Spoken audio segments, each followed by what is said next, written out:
Des voitures puissantes volées au domicile des propriétaires et destinées à des réseaux criminels. L'enquête a été menée sur plusieurs départements, notamment autour de Rennes, Nantes et Paris. 76 véhicules auraient été dérobés avant de servir au transport de la drogue et à d'autres activités criminelles.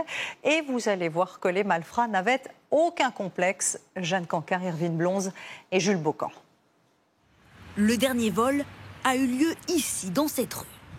C'était il y a quelques jours, en pleine nuit, nous raconte ce voisin. Ils n'ont pas fait de bruit, donc ils ont réussi à fracturer son garage sur le côté.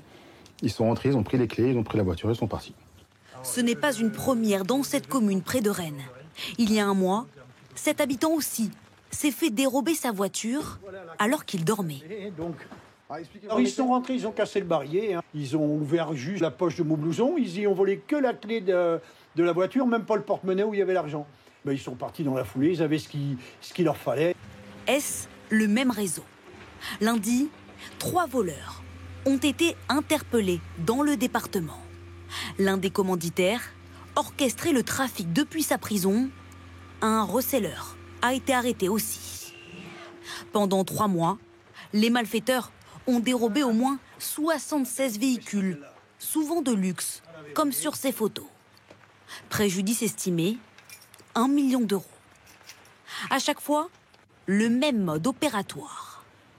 Ils agissent pendant le sommeil de leurs victimes, cassent la serrure du domicile, puis fouillent à l'intérieur pour dérober les clés de la voiture avant de s'enfuir avec.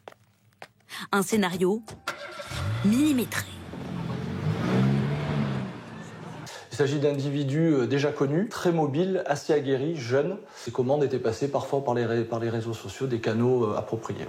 Les malfaiteurs revendaient ensuite les voitures à des réseaux impliqués notamment dans le trafic de stupéfiants à Rennes, Nantes et Paris.